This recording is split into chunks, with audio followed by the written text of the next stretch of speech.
नमस्ते, कैसे हैं आप सब लोग? जब कोई इंसान हमें छोड़ देता है, तो हम बहुत ज़्यादा परेशान हो जाते हैं, बहुत ज़्यादा दुखी हो जाते हैं। हम ऐसा क्या करें कि वो इंसान हमें छोड़ कर के जा ही ना पाए? इस चैनल के ऊपर मैं रिलेशनशिप से जुड़ी हुई ज़्यादा बातें शेयर करती हूँ, क्योंकि मेरे पास सबसे ज़्यादा जो क्वेश्चंस हैं, क्वेरीज़ हैं, प्रॉब्लम्स हैं, वो रिलेशनशिप से जुड़ी हुई ही हैं। तो इसलिए मैं पूरी कोशिश करती हूँ कि यहाँ मैं ज़्यादा से ज़्यादा रिलेशनशिप से जुड़ी हुई चीज़ें आप लोगों के साथ में शेयर कर पाऊँ, ठीक है? तो जब कोई इंसान हमें छोड़ देता है, इस चीज़ के पीछे की साइकोलॉजी समझेंगे, अपने आप को यहाँ पर पहले बीच में रखेंगे और फिर उसके बाद समझेंगे कि क्यों कोई किसी को छोड़ देता है और हम ऐसा क्या करें कि वो इंसान छोड़ ही ना पाए, ठीक है?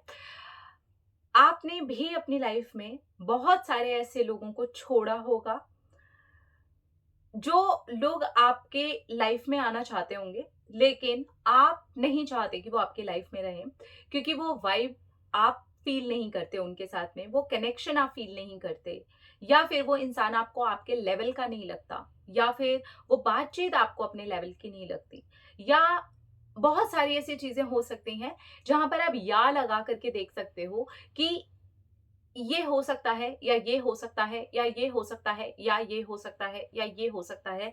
इस वजह से मैंने इस इंसान को पसंद नहीं किया, लेकिन आपके पास वो या में आंसर नहीं होगा। आप श्योर होगे कि आपने उस इंसान को क्यों छोड़ा, ठीक है? उसके पीछे जो सबसे बड़ी वजह होती है वो यही होती है, वो जो वाइब होती है ना वो मैच नहीं होती, वो जो कनेक्शन होता है वो फील नहीं होता। तो इस वजह से आपने भी उस इंसान को छोड़ दिया है, जो इंसान आपके साथ रहना चाहता था, लेकिन आप उसके साथ नहीं रहना चाहते थे, ठीक है? यानी कि ये वाइब्स और कनेक्शन का पूरा खेल है। इसके बीच में आप जितने भी या लगाना चाहें, जितने भी और लगाना चाहें, वो बिल्कुल आप लगा करके देख सकते हैं और वो आप खुद ही श्योर होंगे कि आपके पास वजह है, ठीक है?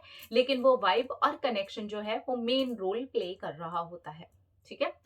तो हम ऐसा क्या करें कि वो इंसान हमें छोड़ करके जाए ही ना, तो वो वाइब और कनेक्शन पे बेसिकली काम करना होता है। और इस पर अगर आप काम कर लेते हो ना, तो फिर तो हर तरफ से ही आपके जो रिश्ते होते हैं वो ठीक होने शुरू हो जाते हैं, क्योंकि वो आपकी वाइब, आपके कनेक्शंस हैं जिसको आप ऊपर उठाते हो, ठीक है? तो ये चीज कैसे होगी? हम अपनी वाइब्स और अपने कनेक्शन पर कैसे काम कर सकते हैं? सेल्फ केयर,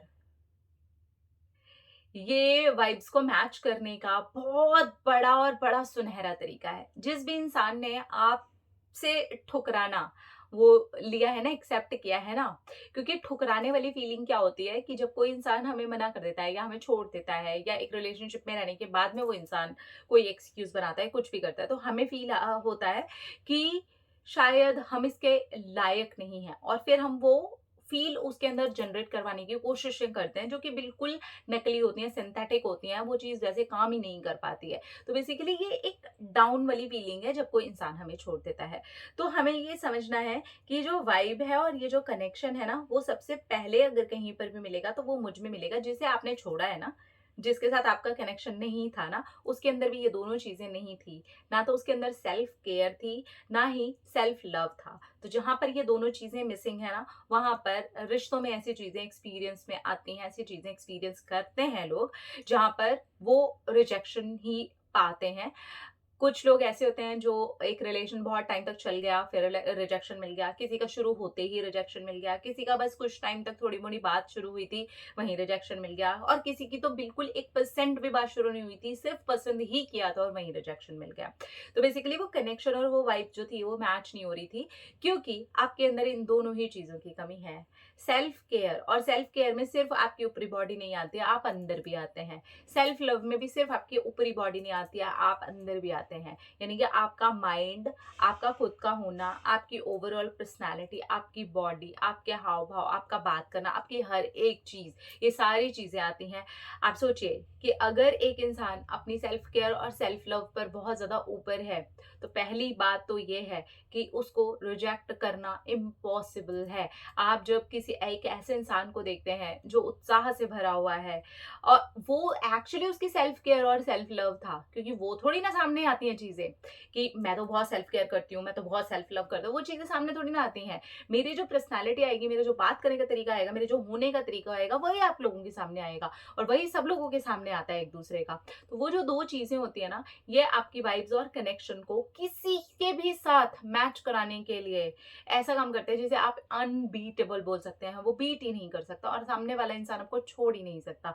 तो कोशिश करें इन 2 एरिया पर हर जगह से, बाहरी तौर पर भी और अंदर के तौर पर भी काम करें। अपनी ग्रोथ के ऊपर ध्यान दें। ग्रोथ पर मैं हमेशा ही वीडियोज़ बनाती हूँ, हमेशा ही बोलती हूँ कि रिलेशनशिप में अगर कोई सबसे बड़ी चीज़ काम कर रही है, किसी इंसान को ना छोड़ने पर अगर कोई सबसे बड़ी चीज़ काम कर रही है, तो वो आपकी खुद की ग्रोथ है। अगर आप अपनी ग्रोथ पर काम करते रहते हैं, तो वैसे ही आप अपनी हर चीज़ को मैनेज करना, हर चीज़ को समझना भी शुरू कर देते हैं। लेकिन आज जो मैं टॉपिक डिस्कस कर रही हूँ, वो सेल्फ केयर और आपके सेल्फ लव से जुड़ा हुआ है। अगर ये चीज़ें आप करते हो, कंटिन्यू अपने ऊपर अंदर और बाहरी तौर पर काम करते रहते हो, करते रहते हो, करते रहते हो, तो अगर किसी ने आपको रिजेक्ट भी कर दिया है ना, तब भी आप उसके साथ में अपनी वाइब और कनेक्शन मैच कर लोगे। सामने से इंसान चल कर के आ जाएगा और आपसे बात करना शुरू कर देगा, क्योंकि वो पावर ही आपके अंदर से निकल रही है जिससे आप बहुत तेज़ी से उस इंसान को अपनी तरफ आकर्षित कर पाओगे।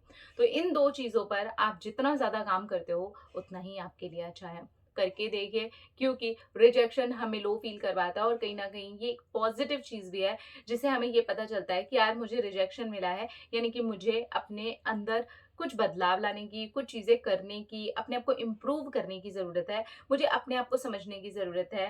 रिजेक्शन का मतलब हमेशा नेगेटिव ही नहीं होता। मैंने जब भी रिजेक्शंस फेस किए हैं, तब भी मेरी लाइफ में कुछ नया घटा है, मेरी लाइफ में कुछ ब्यूटीफुल हुआ है, क्योंकि मैंने उस रिजेक्शन से कुछ सीखा ही है। मैंने ये कभी नहीं सोचा कि इसने मुझे रिजेक्ट क्यों किया, बल्कि मैंने ये सीखा कि इसने मुझे रिजेक्ट क्यों किया। बेसिकली मुझे उस क्यों पे काम करना है, क्योंकि वो फिर सिर्फ इस एक इंसान के लिए काम नहीं होगा, वो मेरी पर्सनैलिटी के लिए काम होगा, मेरे होने के लिए काम होगा, पूरी सोसाइटी के लिए काम होगा। मैं जिन लोगों के लिए भी काम करूंगी उनके लिए भी काम होगा, मेरे काम में भी वो काम आएगा, मेरे लिए हर जगह पर काम आएगा, क्योंकि वो रिजेक्शन मुझे एक मैसेज दे रहा है कि मुझे अब भी अपने ऊपर काम करने की ज़रूरत है। और रिजेक्शन से कभी भी हारिए मत, दुखी मत होइए, परेशान मत होइए, क्योंकि वो आपको एक पॉजिटिव मैसेज देते हैं कि वर्क ऑन योर सेल्फ। तो जब आप अपने ऊपर काम करते हैं तो आपकी जीत पक्की है, निश्चित है। अपना अपना रखिए ख्याल, अपने आपसे कीजिए ढेर सारा प्यार, था कि आप इंटरैक्ट करें, ढेर सारा प्यार। Love you, Tata.